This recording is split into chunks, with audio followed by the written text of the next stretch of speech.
Drage gledalke, dragi gledalci našega YouTube kanala Zgodovina slovenskega alpinizma oziroma drage poslušalke, dragi poslušalci našega istoimenskega podcasta, lepo pozdravljeni. Ponovno sem z vami Peter Mikša in tukaj je nova zgodba iz serije Stebri slovenskega alpinizma, v kateri, kot dobro veste, predstavljamo ljudi, ki so svojimi vzponi, slogom, delom, pa tudi značajem pomembno zaznamovali razvoj slovenskega plezanja. V zadnjih epizodah smo se, oziroma ste se z mano precej prevozili po Sloveniji, ko smo obiskovali naše goste. Tudi v tem je čar teh serij, teh snemanj. No, danes pa smo po dolgem času spet v našem glavnem mestu v Ljubljani. Koga sem danes obiskal, koga vam bom predstavil, moj današnji gost, današnji gost oziroma sogovornik prihaja iz generacije, ki je konec 60. in v 70. letih premikala meje slovenskega alpinizma. Zato pa je seveda steber in zato imamo tukaj novo zgodbo. Torej z mano je Mitja Košir. Lepo pozdravljeni. Predstavitev.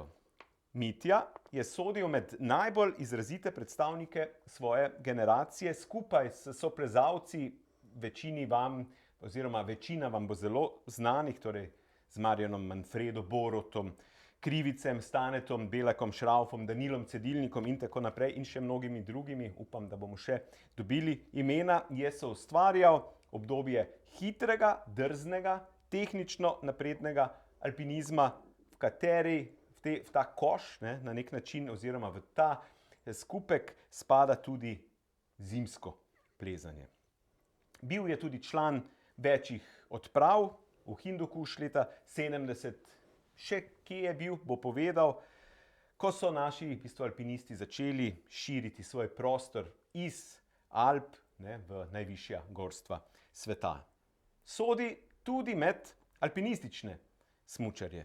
Pionirji alpinističnega smučanja. Torej, v današnjem pogovoru bomo izvedeli o njegovih začetkih, navezah, ključnih vzponih in duhu časa, v katerem je plezal, ter spoznali njegov pogled na pot, ki jo je prehodil. Torej, spoštovani, dragi Mitja, lepo pozdravljen, Hvala še enkrat, da si se odzval moji prošnji, da te zdaj tukaj lahko snemamo pred kamerami, pa v bistvu gremo na to kronološko zgodbo. Torej, če danes govorimo o nekem stebru, nekem pomembnem deležniku te naše skupne zgodbe, vse se začne pri nekih koreninah, nekih začetkih, in zdaj bomo na začetku spoznali. Mi smo v Ljubljani, ti si z Jesenic sicer.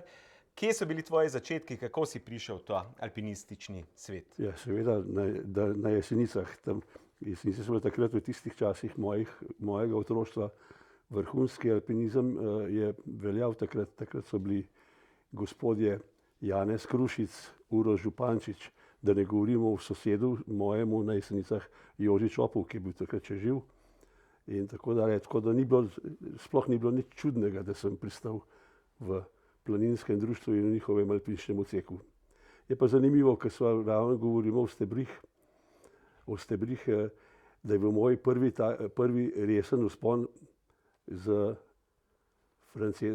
Lojzetom Cedilnikom iz Mojstrane, Tinetom Miheličem in Jolico Trček, takrat še kasneje poročena Belak, s Stanetom Belakom, midva sta bila stara 15 let, ko smo splezali Čopov steber. No, to se na te stebre veže. To je bila najina, ker so bila midva generacija, čista, tudi sošolca, je bila to najin prvi tako resen vzpon. In imela sva celo težave na alpinističnem odseku na Jesenicah, ker so bila še pripravnika in je bilo že kar tako, da so že razmišljali, da bi naju kakor izključili iz odseka ali pa nekako kaznovali, kakor se temu reče, pa je Joža Čopov vstal pa je rekel, to pa ne. To je morate čestitati, ne pa da ju kaznujete. Ja, to je bila ena taka anekdota. Drugače pa Z Janezom Krušicem smo ogromno preplezali. On je imel kot načelnik alpinskega odseka na Jesnicah je imel navado organizirati tako imenovane skupne ture, ki so bile obvezne za vse člane. Ni bilo izgovora, razen če je bilo, se ve, kakšni izgovori pridejo. Ampak drugače smo pa mogli hoditi in smo prehodili, moram reči, vsaj vse ulice, tudi Grintovce, pod njegovim vodstvom, ker je bil zelo sistematičen, ker je rekel, ni vse samo v vratih, pa samo v Tamarju, ampak hribi so večplastni in zanimivi, tudi če jih spoznaš z drugih strani. Tako da smo hodili tudi po Primorskem, pa se pravim, pa pod njegovim vodstvom sem bil prvič v Logarski dolini in smo tam plezali po Rinkah, pa na Planjavo. Skratka, ta zgodba začetna na Jesnicah alpinskega odseka jeseniškega je bila zame zelo pomembna. Pa še nekaj moram omeniti. Takrat sem spoznal, ker smo veliko vrata hodili, sem spoznal Klavdija Mlekuža, enega od Zlate naveze, od mojstrskih veveric. In on se je odločil, da sva midva veliko skupaj plezala in moram reči, da sem lahko samo srečen, da sem imel takega soplezalca, ker je bil precej starejši od mene in izkušen. Tako da to, da sem preživel te mladostne neumnosti, kot se temu reče, je veliko tudi njegova zasluga, da ne govorim seveda o mojih starejših kolegih z alpinskega odseka na Jesnicah. Ja, čisto vprašanje, omenjaš, da si s 15 leti plezal Čopov steber. Ja. Koliko si bil pa star, ko si šel v alpinistično šolo?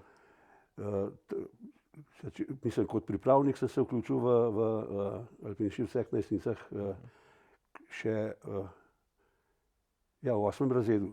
Takrat, če ni bilo 9 letke, v 8. razredu osnovne šole. Tako da sem bil takrat 12 let ali 13 let, nekaj takega. Se pravim, da sva bila midva z Jolico Strčkova, sva bila še pripravnika na Jesnicah, ko smo plezali Čopov steber. Takrat je Tine pač imel tako idejo in smo šli. In je bilo, moram reči, da brez kakršnih koli problemov, nič problemov nismo imeli. Kaj pa oprema? Takrat, ko ste šli naprimer v Čopa plezati, čelad še verjetno ni bilo, pasovi, kako, zdaj pa navezani tako čez? Ni bilo pasov, pa naveza okrog pasu s takratnim tako imenovanim Prusikovim vozlom. Na glavi pa, če je kdo imel klobuk, ga je imel, drugače pa ali kapo ali kaj takega, nekje čeladi, sploh ni bilo. Pa gojzarji so bili, ni bilo plezalk. Težki ti, neokovani. Neokovani, ti so že imeli gumijaste podplate, ampak so bili gojzarji pač. Temu se takrat rekla gojzarska tehnika. Je bila še konopljenka vrv ali ste že imeli te najlonke ta nove? To so pa že bile, na Jesnicah smo imeli, takrat je bila pa tudi ena taka sreča, ne vem, ko je gorska reševalna služba dobila iz enih zalog povojnih te ameriške najlonske vrvi in jih je nekaj tudi pripadalo postaji na Jesnicah, gorski reševalni, tako da smo si lahko pol tudi mi mlajši izposojali te vrvi, ki smo šli plezati, da ni bilo, tako da s konopljeno vrvjo sploh nisem plezal. Vem pa, da je bilo to, da so pa pripovedovali, kakšne težave so to bile, če je bila mokra, recimo, če jih je napravilo, da jih je dež napravil, kaj takega je bilo to obupne. Te najlonske vrvi so bile pa že. To je bilo tudi vse od opreme, drugače pa nič. Kar je mama doma naštrikala. Kako, ko si začenjal plezati, je bilo to na nek način, kako si sploh prišel, si poznal te alpinistične, omenil si, da je bil sosed Joža Čop, torej kaj so bili ti vzgibi, da v bistvu te je zapeljalo sploh v stene? Bilo je tako, da mislim pač planinsko društvo je bilo na Jesnicah zelo močno in so imeli po šolah tudi, so prihajali pač in malo nagovarjali mlade. In takrat sem se jaz včlanil v mladinski odsek planinskega društva na Jesnicah. pa je šlo to tako naprej, pa je pa šlo postopoma, potem pa alpinški ceh pa. Vem, da smo enkrat šli z Janezom Krušicem, ker sem prej rekel, da je bil zelo širok. Smo šli na Velebit, tovarna, Jeseniška železarna je prispevala avtobus pa nekaj, pa šoferja in so nas odpeljali, smo šli na Velebit, smo bili takrat v Paklenici, ampak ne plezali, nismo plezali v Paklenici, takrat to za nas ni bilo še. Ampak smo pa prečili tako imenovane Tulove grede, to je pa dosti znan greben na Velebitu, ki je pa izjemna razgledna panorama. To je pa tak prestol bogov, bi rekel Kugi. Na eno stran Liko gledaš, na drugo stran pa morje.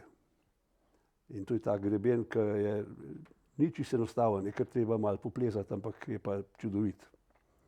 Pa bili smo takrat v tej Borisovi koči na vrhu, na koncu Paklenice, doline Paklenice. Takrat je bil to edini planinski dom tam, zdaj pa seveda čisto drugače, nisem bil v Paklenici od takrat naprej nič več, ker me tisto plezanje pa nikoli ni posebej pritegovalo. Tako da. Si imel vzornike kakšne na začetku, ko si prihajal v ta svet, omenjal si Krušiča? Ja, Janez Krušič sigurno, pa Uroš Župančič, ne, to je, mislim, on je bil sploh za nas, za to našo generacijo, Šravf, Boro, Marjon, glede njegovih zimskih alpinističnih podvigov. Ne. On je bil v bistvu na Jesenicah pionir zimskega alpinizma. Ne. Čeprav so bili že prej tudi Drenovci pa tako naprej, ampak niso bili Jesenic, on je bil pa na Jesenicah. Ne. In je ogromno tega naredil. Mislim, njegovi vzponi, pa tudi prvenstveni, ne samo zimski, tudi prvenstveni vzponi so med najlepšimi še zmeram v naših stenah. Ne. Če kar pomisliš na Hudičev steber v Prisanku, pa na severni raz Travnika, pa to, mislim, res lepe stvari. Pa Urošova grapa znamenita nad Vršičem, ne, nad Erjavčevo kočo in tako dalje. Kaj pa Joža Čop? Joža Čop je pa takrat že bil alpinistični upokojenec, pa tudi že bolan je bil. Ampak je pa vedno rad prišel, če je le mogel, je prišel tudi na sestanke, na odsek. Pa tudi bila je enkrat ena anekdota, tudi taka, po njegovo pač, ne. Mi smo imeli doma eno, na Jesenicah, tam, ki je on malo naprej stanoval, živ, ob hiši eno tako njivico malo, da je mama imela malo zelenave pa tako naprej. In enkrat mi je oče rekel, zdaj pa tole midva preštihar, prelopatila, neko, kar se reče. Ne. Pa je prišel Joža meni pa je rekel, če tega ne moreš sam, pol pa kar nehaj, daj ga pusti, da bo šel v hribe. Je rekel očetu. No, tak je bil. Vedno je imel, nikoli ni bil resen, vedno je bil za hece. Prvi soplezalci, torej tisti iz teh tvojih prvih let, preden pridemo na naslednjo točko, kako spoznaš Marjona, pa Dena in tako naprej. No, to je to, ja. Prva, se sem rekel, začeli smo, ko smo hodili plezati, je bilo vedno tako, da to je bila tudi še vedno Krušicova komanda, da je bilo vedno tako, da je navezo, da je bil eden od starejših v navezi, pa smo bili pa po dva ali pa tudi celo po trije včasih pripravniki. Ne. In takrat se je veliko hodilo v vrata, predvsem tudi zato, ker imajo jeseniški alpinisti dva bivaka nad vrati, ne. Bivak 4 pod Stenarjem, pa bivak 2 pod Rokavi, to so jeseniški bivaki, ne, ker jih jeseniški skalaši so jih postavili. In tam smo bili tudi zelo doma. V vratih smo se pa združili pa predvsem z Mojstančani, ki so bili pa tudi več ali manj Janez Brojenem, čisto moja generacija, tudi sošolc bil, Janko Ažman pa Janez Dovžan sta eno leto starejša, Klavdij pa nekoliko starejši. No in tako sem jaz se na Klavdija naletel in potem sem z njim plezal, ne. S Klavdijem smo tudi preplezali dosti težkih smeri. V Triglavu imamo prvenstveno direktno v Črni graben, ne. Pa takrat je bila že Peternelova, tudi zelo znana, smo tudi s Klavdijem plezala. In tako, no, to. Pol je bilo pa eno leto,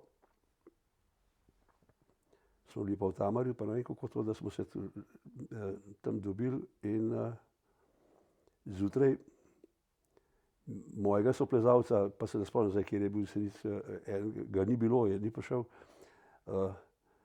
Ostali so odšli tam v kotu v Tamarju, videli in si je sedel pa en mladenič, ki je bil, no sej bil, v bistvu je bil samo 3 leta mlajši od mene. In sva se začela pogovarjati, pa je rekel, da bi šel on tudi plezati. Jaz sem pa rekel, pa tako naprej, pa so se pa predstavljali, rekel, jaz sem Marjon z Bohinjske Bele, to sem rekel, jaz sem pa ta in ta, pa tvojega sovaščana Tineta Zupančiča dobro poznam, ki je bil pri nas na našem odseku alpinističnem, Tine Zupančič, on je drugač stric od Milene Zupančičeve igralke. In tako sva šla plezati, takrat smo rekli Kanta Jalovca, to se pravi ras Jalovca, Komičijo smer. In tisto nama je super šlo, sva fino zlezla in tako naprej, pa sva pa začela plezati. Pa se je pa začel ta eno tako obdobje, ki sva, no, nam se zdaj tako, ampak sva kar podirala časovne rekorde. Ja, imam vprašanje na tole vezano. Točno to, ne? Prav z Marjonom sta bila znana kot res ena hitra naveza. To je v bistvu, kasneje pride ta trend, ne vem, z Karotom, Jegličem, Knezom, hitro, ampak v bistvu vidva na nek način to že prakticirata. Varianta Aschenbrennerja, manj kot 3 ure, Zajeda 2 uri. Ja. Koliko je bilo v bistvu, to je vprašanje zdaj, a je bilo tu tudi kaj tekmovalnosti ali je v bistvu ta mladostna drznost, navdušenost? Ne, to je zanimivo, ampak mi dva sva, Marjon je izjemno zelo rad hodil v kino, jaz pa tudi. In na Jesenicah smo imeli, je bil kino, je bil v nedeljah popoldne, so bile, ali pa predvečeru. In Marjon je zmeraj rekel, dajva pohtet, da va šla še na Jesenicah v kino, ker on drugače na Bohinjske Bele ni mogel kam jeti, ne. In on je mogel pa še vlaku jeti za Bohinjsko Belo, ker takrat ni bilo avtomobilov, nismo imeli avtomobilov. No, mislim, to je ena taka zadeva, da so, drugače pa ni bilo niti slučajno nama ni prišlo na misel, da kakšne rekorde postavljala. Je pa zanimivo, da je bilo vprašanje enkrat, če je to res za to Zajedo šit, je pa k sreč bila tam ena medvoška naveza, Roman Robas, Janez Duhovnik, pa še pa Jože Hočevar, mislim, so bili. Oni so šli tisti dan plezati, tudi mislim, da ras Jalovca ali pa Horno v Jalovcu, in smo šli skupaj iz Tamare, iz Koče. Tam midva greva potem počite, zaveva počite in vstopa, oni pa grejo gor počas po tem plazu pa do Jalovčeve stene.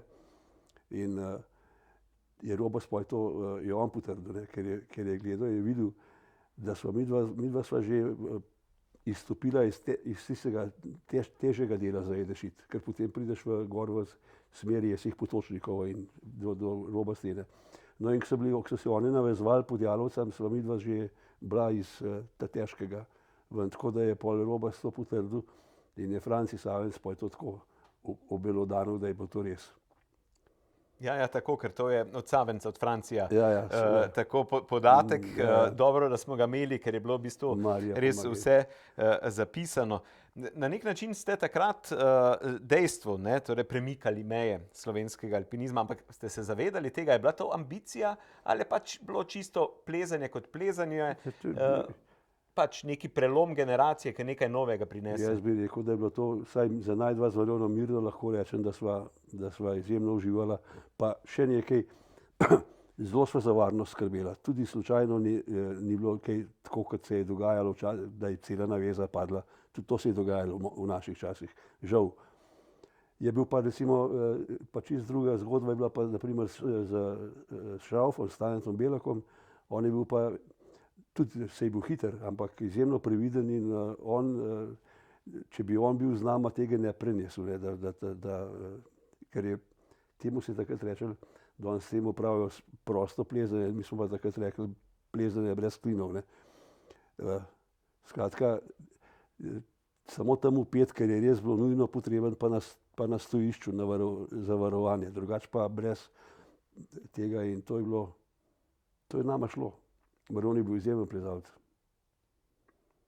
Kako pa pride potem, omenil si že, torej Šrauf, je bil tudi veliko z vami. Ja. Kdaj pa se Boro priključi, pa Den, ne? Tudi Den je. Den je prišel malo kasneje, Ja, Boro je pa že takrat hodil in mi smo se v bistvu z Boro pa pokojnim Branko Komac, Mac smo mu rekli, Borotov takrat soplezalec. Na Vršiču, na Rjavčevi koči smo se dobivali pravično vsak konc tedna ob nedeljah, mislim ob konc tedna po zimi, ker je bila Rjavčeva koča, razen koča v Tamarju je bila edina taka odprta, ne? Ker dom na Kom ni bil za nas predaleč, ne? Ki je bil tudi odprt po zimi. Tam smo se spoznali, pa tako pride. Tam je tudi začel, je veliko Gorloj za Šteblaj hodil, ki je potem našel odpravo v Hindukuš vodil. Šrauf je pa še pol postal skoraj moj sosed, ker se je poročil Trčkovim, ki so pa tudi malo naprej še od Čopov, tudi tam na Jesenicah živeli. In tako da smo bili skoraj sosedje, ki je bil tam poročen, ampak sta šla nazaj v Ljubljano, ker Šrauf je bil Ljubljančan. Naslednje, omenil sem, pa v bistvu smo že malo o tem govorila, o hitrem plezanju, ne? Na nek način že prostem plezanju, ampak če gledamo neko kronologijo vzponov pri nas, lahko tako z pomembnim klicajem ob tvojem imenu damo zimske vzpone. Torej, v bistvu lahko rečemo, da si tam bil res zelo dominanten, tako v eni generaciji. Torej, težke prvenstvene smeri si plezal, ponavljal težke klasike, po zimi klasike. Kaj je v bistvu pomenilo odpiranje novih smeri? Pa v bistvu po drugi strani nek problem preplezati po zimi, ne? Kaj je zima pomenila v tistem času? Imamo letne prvenstvene, tam si zelo aktiven in imamo potem zimo, kjer ponavljaš ali pa tudi na novo plezaš. Kako lahko to primerjaš oziroma? Ja, zimski vzpon temu se reče prva zimska ponovitev, ne prvenstveni bil tisti, ki je pač bil prvenstveno, ki je preplezal, ne. Ja, to je začelo se pravim, prvi se to vemo, ne, zgodovina pripoveduje, prvi zimski obiskovalci naših gora so bili res, da so intenzivno to počeli, so bili Drenovci, ne, s Pavletom Kunaverjem pa Brinškom. To je bilo, ampak potem je bilo pa nekaj časa, je bilo pa to zatišje, pol pa kar naenkrat so pa začeli pa v naše hribe prihajati pa vzhodni Nemci, pa Čehi. In to po zimi. In pol je pa tako bilo, da vsi se bomo spomnili leta 1968 in tiste znamenite epopeje v Čopovem stebru, ker takrat je pa šlo res za tekmo. Takrat je bilo pa tako, da je, vse to je še napisal v Šraufovi knjigi, to piše v tej njegovi spominski knjigi, da kako je bilo takrat, ker je z Mojstrane prišla vest v Ljubljano, Čehi so v vratih. Ne? In pol je Aleš Kunaver takoj zbobnal ekipo, Tonač, Šrauf, Belak, Franci Štupnik, Cicko, in so drveli v vrata. Takrat so pa Čehi že se stopali, ampak niso splezali. Jih je, no, in kako je bilo, mislim, pač ni se jim šlo. Tako da je Čopov steber zimski vstal še nedolžen, ne. Pol je pa bilo spet se je nekaj govorilo, da se je ena vzhodno-nemška naveza pripravila, takrat so pa kar šli in vstopili. Cicko je nekaj bilo z njim narobe, je zdrav se žut, je odstopil, pač je izpod stene se stopil in je ostal v vratih kot taka zveza med onimi v steni in med dolino.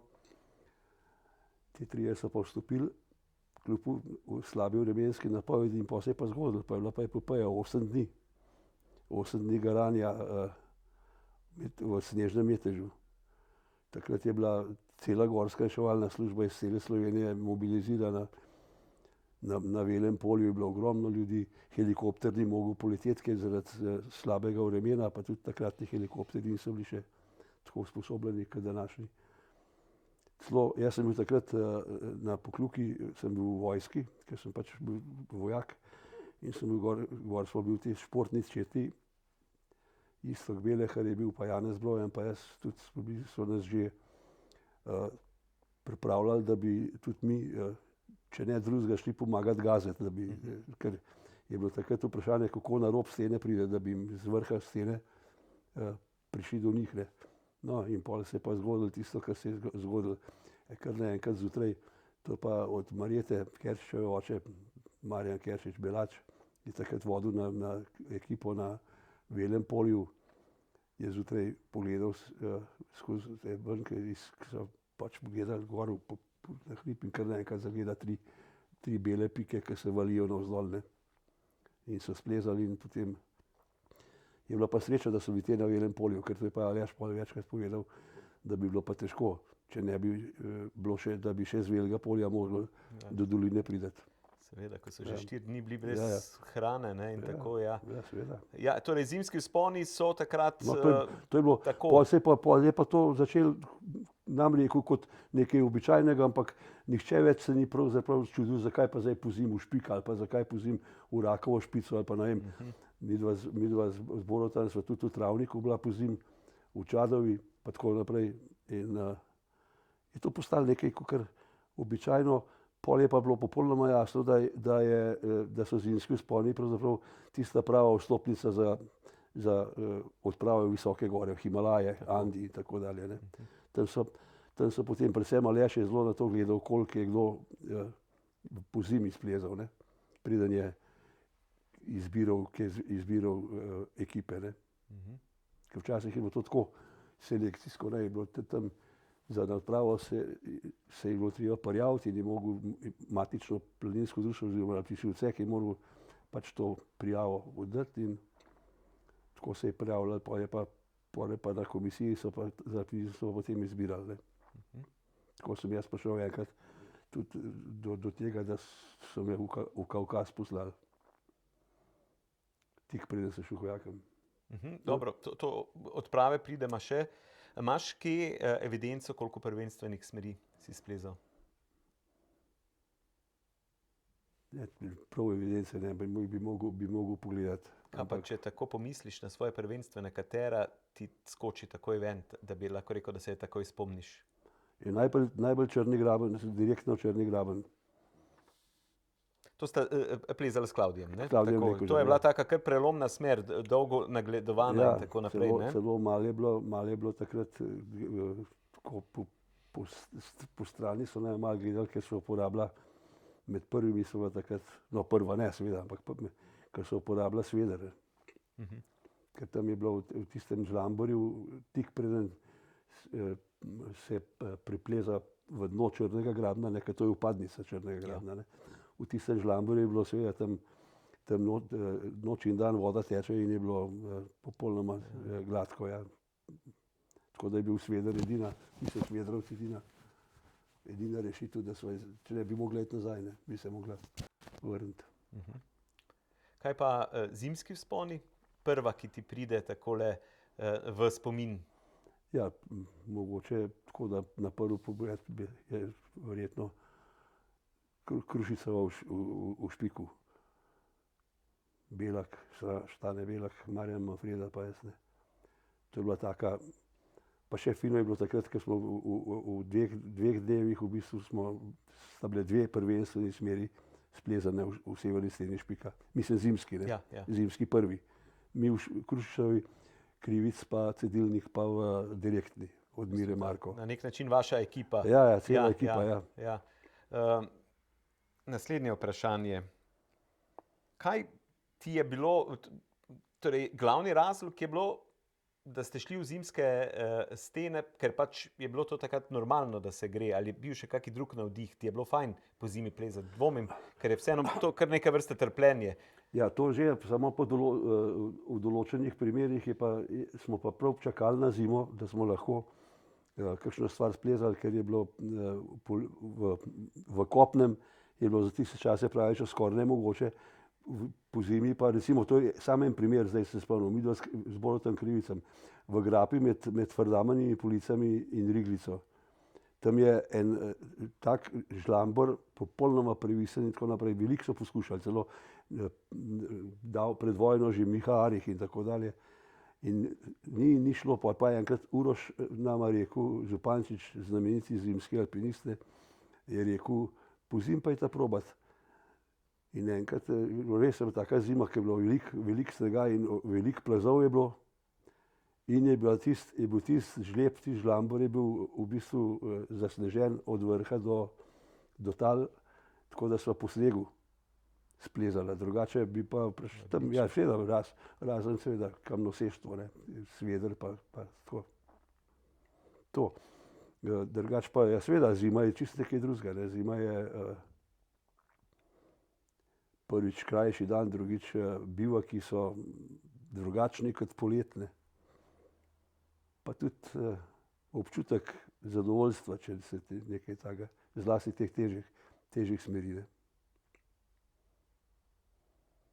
Ker sej mislim,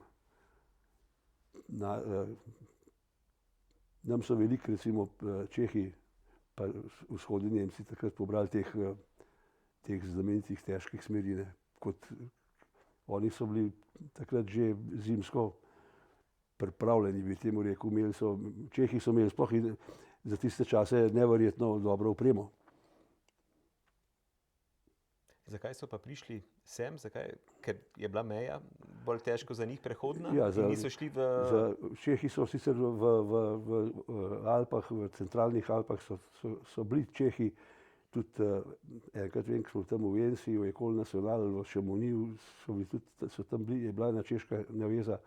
Vzhodni Nemci pa menim, da takrat za tiste čase, če se čisto dobro ne spomnim, kako je to bilo, ampak oni so do Jugoslavije so lahko prišli. Ja. Pa Poljaki, recimo. Jugoslavija, tako, ki je bila neke vrste vice med peklom in rajem. Pa še tako je bilo, da so, to smo pa enkrat, ampak to zdaj nima veze, nekje na jadranski obali z enimi Čehi, pa smo se tako pogovarjali in so povedali, da lahko pridejo, ampak imajo tako. Eno leto grejo lahko recimo v Jugoslavijo, eno leto recimo v Bolgarijo in tako naprej, ne da bi kar drug za drugim, da bi kar prihajali v Jugoslavijo. Tako da so imeli tudi oni malo te ovire. So pa bili Rusi, pa sploh niso mogli nikamor. Mi smo takrat, ko smo bili v Kavkazu, smo imeli vsak svojega komisarja, to se tako reče, soplezalca, ampak je bil vsak od nas smo plezali tudi kot naveze, ampak začeli smo pa tako, da je vsak dobil svojega ruskega partnerja, soplezalca. Jaz sem bil enega čudovitega Gurija Čudovkina, še danes se spomnim, iz Leningrada, bil je univerzitetni profesor in je bil neverjeten. Takrat mi je bilo potem žal, ko sem nazaj prišel iz Rusije, sem mogel koj hojaka imeti, sem že razmišljal, da bi šel na intenzivni tečaj ruščine, ker sem že čist blebetal po rusko. Z njim so se pogovarjala tako. No, ampak tam v tem Kavkazu imava pa zdravo tam za gorcem pa prvenstveno smer v Ulauzu. To je 6000 metrov visok vrh, stena je nekaj čez 2000 metrov visoka, ki se imenuje slovenski, ne jugoslovanski, ampak slovenski steber. In so takrat to dovolili. Ker recimo na Everestu je pa ta greben, ki so, naš greben, je pa jugoslovanski prvenstveno. Takrat je to Škarja vodil. Ja, naslednje vprašanje bo v bistvu tudi vezano na to jugoslovansko zgodbo. Nejca Zaplotnika smo vsi brali, in tam pol dobimo informacijo, tvoja že veš, kako je vprašanje, ampak ja, da tudi tisti, ki smo starejši generaciji in predvsem mlajši, ko se ta zgodba obnavlja in obnavlja, govorimo o smeri JLA, kako je nastala, kako je zdaj z imenom? Ja, zanimivo to je. Tam prva sta poskušala, ker to je tudi v bistvu zajeda, ampak usporedna z uno zajedo šitne, Levstik Killer, Sam ta je za tiste čase bila verjetno malo, ne da je bila manj pomembna, ker je nižja, ampak težja je bila. Ne. Tako, ampak tam sta začela Ante Mahkota pa Aleš Kunaver sta tam začela, ampak nista dokončala. Pa vem, da je bilo enkrat, takrat je bilo to kar dost moralno vprašanje, ali tam, ko nekdo začne plezati, ali potem lahko nekdo drug pride in zleze to do konca in pobere, kaj se jim so smetano. Ne. Pa vem, da pol enkrat, ne vem, kje smo bili, smo se v Boru tudi poleg pogovarjali z Alešem, pa je rekel, ja, kaj to ni, to sploh ni bilo vprašanje, pa je ta pa zlesta, ne. Midva za Ante in tega ne bo več. No in pol sta šla pa, je pa Boro šel prvič z Macom, s Komacom, z Brankotom, ker sta ona, da sta veliko takrat skupaj plezala, pa jima ni uspel. Pol je pa Branko mogel jeti pa hujakom, ga je pa JLA pokala in tako da. Pol naslednje poletje sva pa midva to zlezla. Ja, tako je bilo, ja, prišli smo z Kavkaza, takrat je bil tudi Boro poleg. Ja. In jaz sem pa dobil za konec septembra, pa sem imel pa poziv že doma za vojsko, da moram imeti v Tolmin. No in pol tam enkrat eno nedeljo sva pa rekla, zdaj pa bo, kar bo, pa sva šla in v enem delu sva takrat to splezala. In jo poimenovala JLA? Da se to je to, pol pa prideva v Tamar, še na sestopu je fajn ena nevihta nam učila in v Tamar je bil pa Uroš Župančič tam in je, ker smo mu povedala, da nam je takoj naročil liter kuhanega vina, pa ja, kako ta pa zdaj to imenovala, prav Uroš nama, prav Boro, ja kaj jaz vem, tale gre konec meseca v vojsko, pa prav Uroš, kaj pa če bila JLA? No, pa ne bo JLA in tako je bilo. Sam pol je bilo treba pa ta JLA mal oklestiti in tako naprej, se je pa Boro zmislila, oba so se zmislila, da je to čudovita kratica. Ki je pasala z tistim kuhanim vinom in v bistvu vprašanjem naslednjim. Ne? Ta vaša skupina, ki se je imenovala Peronospora, torej zdaj lahko namiguje na to, kar je res Nejc zapisal, ne, Janez ljubi alkohol, zdaj poznamo širšo zgodbo, kako pa je ta skupina nastala in zakaj je to ime? Enkrat se je nekdo prebral, da grozi tam v vašem koncu, na Štajerskem, ta bolezen trte, ne, Peronospora, ne, in kaj za to pomeni? Ja, uničevalec, v bistvu uničevalec vina, ne. No in pol, kaj pa če bili mi Peronospore? Mislim, da se ni bilo to tako hudo, ampak se pa se je počasi to pozabil. Ja, ampak tako enih spominih med tudi mlajšimi vedno... Naj se je pač Sveto pismo alpinistično in je njegova pot je, jo berejo vse generacije in tudi to preberejo potem. Ja. Kdo je bil v tej skupini? Šravf, Boro, Marjon, jaz, pa se je pa še Den pridružil, ker Den je malo kasneje prišel med to klapo, to družbo. Nekoliko kasneje je pa on prišel. Ja. On je prej z Vikijem Grošljem začel plezati, pa z njegovim bratom Silvotom Vikijo, in ker smo mu rekli Metod, ta Silvo je pa nesrečno končal pa v francoskih Alpah. Je v steni umrl. Ti si zunaj tudi veliko plezal v bistvu, ne? Frenej in tako naprej.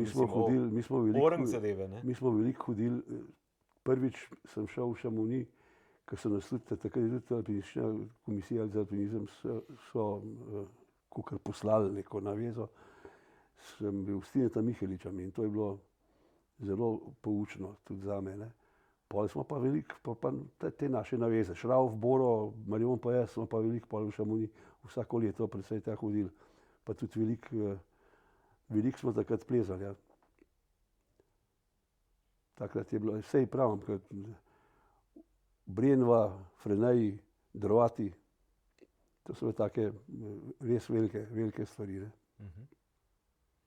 Potem pa odprava ven. Ne? Jaz sem zasledil, torej si v Hindukušu leta 70. 70, ja. Kako je bilo, kako si se počutil v bistvu v teh visokih gorah? Sej, tako je to, ne, mislim, kakšni so imeli že na Mont Blancu velike probleme, ne. Jaz v sreči niti ne, ampak sem pa tam v Hindukušu so pa s šraufom priplezala na vrh ene gore, ki se je reče Kišmikan, ki je 7200 metrov visok, ne. Midva niso imela nobenih težav, pa tudi tu ni ostali ne. Problem je imel edin naš vodja, ker je imel pa od ene druge nesreče mu pa roke pomrznjene in je mogel zelo paziti, ne. Lojze Šteblaj, ne. Drugače pa Hindukuš je bila čudovita odprava, moram reči res. Pa perfektno smo se imeli.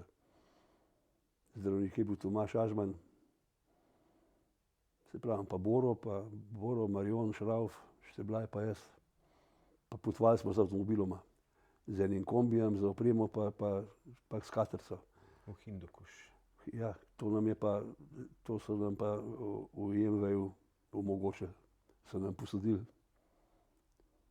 In tisti IMV-jev kombi, dosti velik, da smo vso opremo not spravili, pa dva sta bila pač v kombiju, šofer pa sovoznik, 4 pa v katerci. Pa moram reči, da nismo imeli nobenega, razen gumi defekt, to je bilo vse, kar je bilo, drugače pa nobenih problemov mehaničnih ali kaj podobnega. Kaj pa prehajanje mej in tako naprej? To je bilo pa problem, ja, pa zato to je bilo pa, to smo mogli pa že prej, papirologije je bilo še pa še. In potem smo morali, ko smo šli z avtomobiloma smo se mogli v Beogradu za 2 dni ustaviti, da smo vse te, takrat so bile v Beogradu vse ambasade, ne, tudi teh, zlasti teh, kamor smo mi potovali, ne. In da smo vse to uredili, te papirje, 2 dni je trajalo. Bilo pa pol, moram reči, da ni bilo takih problemov, edino mogoče nad perzijsko-afganski meji, tam so bili malo tako, ki so majhen gledali, čudno, kaj je zdaj to. Pa še na Katri je na vrh, na pokrovu je pisalo Second Yugoslav Hindukuš Expedition. Tako da tam pa ni bil problem, imeli smo tudi srečo, da smo v tej vasi KZD, ker smo tam imeli, od tam smo šli v bazen tabor, tako naprej smo dobili krasno ekipo nosačev, ki za čudo nam sploh niso štrajkali, ker to je bilo včasih, je bil to nosaški šport, štrajkanje in izsiljevanje večjega honorarja, ne.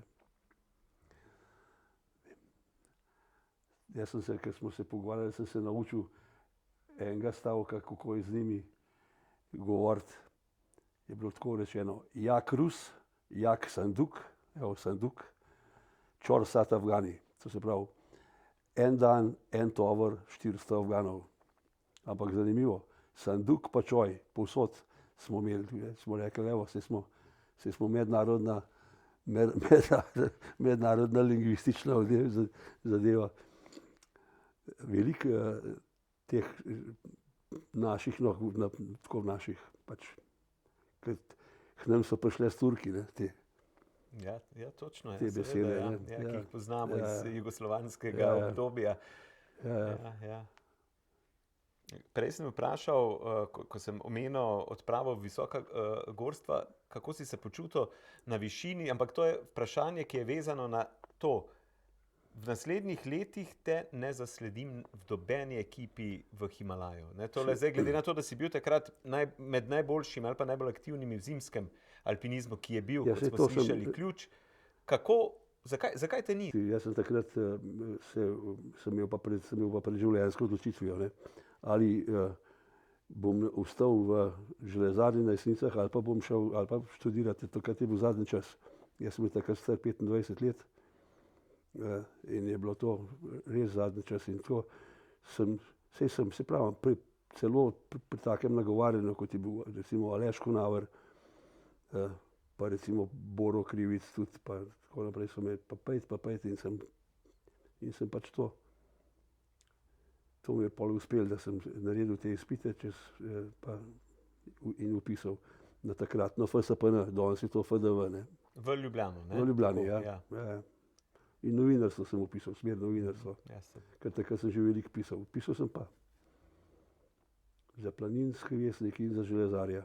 Železar je bil časopis naše, zdaj že pokojne železarne na Jesenicah. No, tako.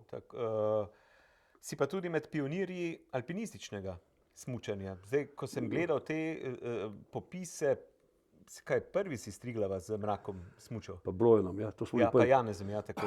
To smo bili prvi, ja. Sam temu bi težko rekel alpinistično smučanje, ker mi smo takrat še več ali manj, se sploh nismo vedeli v bistvu, kaj je to alpinistično smučanje. Ne. Začela sta s tem Karničarja, ne. Luka, pokojni Luka in pokojni Davo, ne. Pa pol tudi Nejc, njihov brat. Ne. To je pa popol, pa ta pravo alpinistično smučanje. Ne. Tisto naše, no pa smučali smo Škrlatice, pa še kje, no. Ta veliko se je smučal takrat skozi Jalovčev kulovar, samo to ni bilo v tistem pravem pomenu alpinistično smučanje. Mi smo s Triglava smučali v območju letne poti. Tako da je bilo tisto kar dosti zoprna zadeva, ampak pa seveda nič varvani, ne. Je pa tak prvi res ta prav smuk iz vrha Triglava po tako imenovanem Millarjevem kaminu, ker direktno iz sedla med obema Triglavoma se pripeleš dol na ledenik. To je bil pa Janez Dovžan, tudi mislim z Dolgega.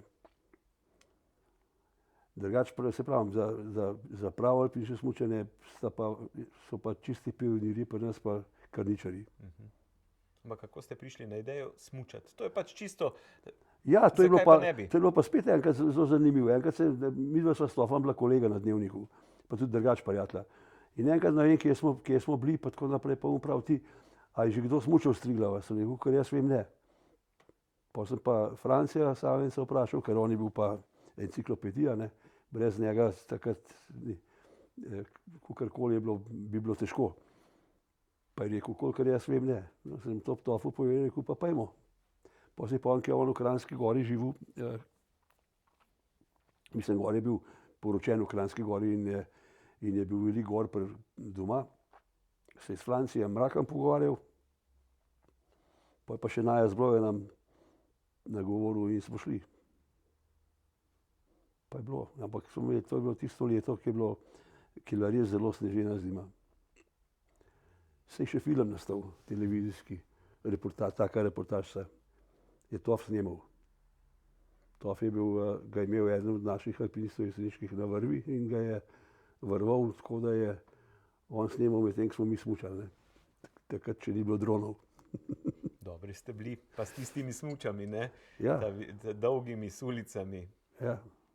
Lepi izzivi. V redu, greva zdaj na v bistvu zelo kratka vprašanja, pa tudi odgovor je lahko zelo kratek. To so ta, rečemo, zadnja, ko prihajamo proti koncu, faktografska vprašanja. Kateri tvoj vzpon se ti je zdel najtežji?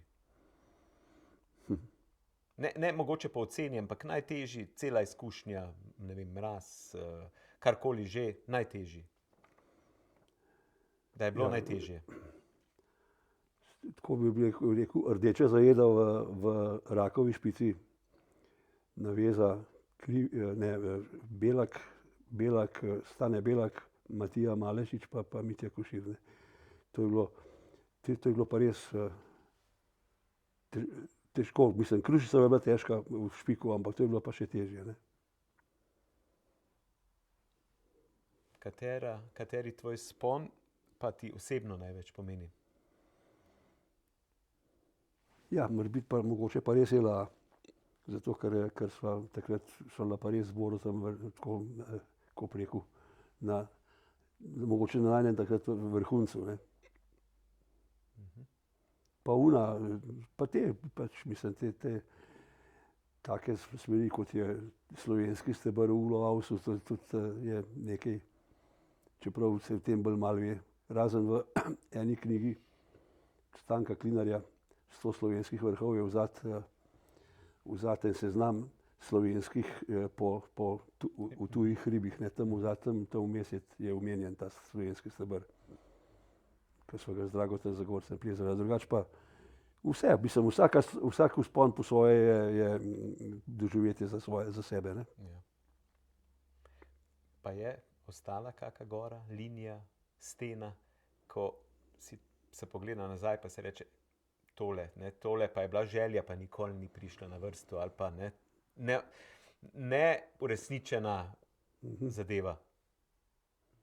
Ja, če bi to mislim, nasploh v gorah, pa bi rekel, da sva takrat z Marjona nisva imela te sreče, da bi nama se išlo, da bi lahko šla v Wengen pa Eiger plezati. Ne. To sva si pa želela.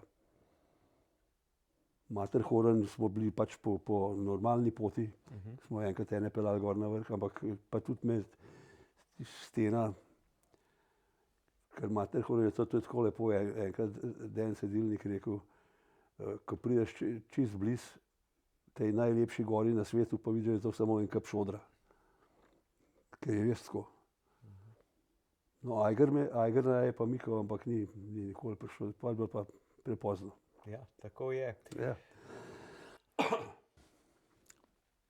Tisti, ki so te v bistvu naredili kot alpinista, ki so tako vplivali na tebe idejno, plezalno, kot družba, lahko izpostaviš, ne vem, 3, 5. Ja, se to sem že enkrat v enem intervjuju, ne vem, kaj je bilo že, mislim, da za Planinski vestnik sem omenil. Janez Krušic, Uroš Župančič, pa Ciril Praček. Mislim, to so bili moji jeseniški učitelji, ampak Ciril Praček predvsem smučanja. Moram reči, da sem lahko tako smučal, kot sem smučal, je bila pa to res njegova zasluga. On je bil, to se ve, on je bil slovenski olimpijec, takrat še za jugoslovansko reprezentanco v Šamoniju na zimskih olimpijskih igrah, pa dolga leta je bil državni prvak v slalomu, pa tudi v veleslalomu. In dolg časa je imel tudi do Bojana Križaja, je imel tudi v mednarodnem merilu najboljši za takratne čase še jugoslovanski rezultat v slalomu. Šele Bojan Križaj je potem boljši rezultat dosegel. To pomeni, da je bilo to dolgo let. To je bil Ciril Praček. Janez Krušic sploh seveda, to je. Drugače pa tudi taki gospodje, kot so bili, se pravim, Aleš Konavar, Tonac, Tone Sazonov. Pa veliko nas je tudi učil Marjan Keršič, ker on je bil dolga leta vodja plezalne šole republiške v Vratih Oražev domu. Je on vodil to dolga leta. Tako. Ja, kdaj pa si zaključil s plezalno potjo, s tem? Čist popolnoma nič, ker še vedno grem, če se le da, grem še vedno v hribe, ampak pa tudi če ni tako dolg, ker smo še v Triglavski steni plezali v slovensko smer.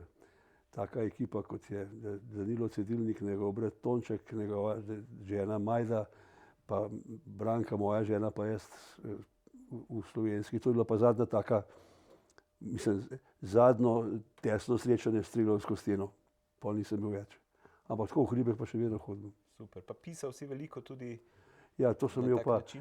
To sem imel, pisal sem, se pravim, tisto, kar je bilo včeraj, sem za Planinski vestnik, pa za železarja, tem sem veliko pisal. Tudi zato, ker železarje mi je kar urednik takrat rekel, lej, tebi je železarna pomagala tudi finančno, ker si šel na travo, zdaj pa ti nekaj jim vrn, pa napiš to, kako je bilo. No, tako.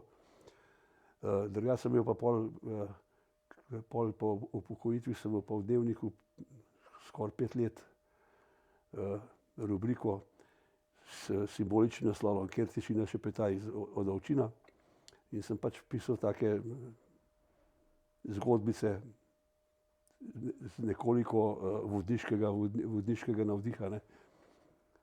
Sem opisoval take razne dogodke v hribih.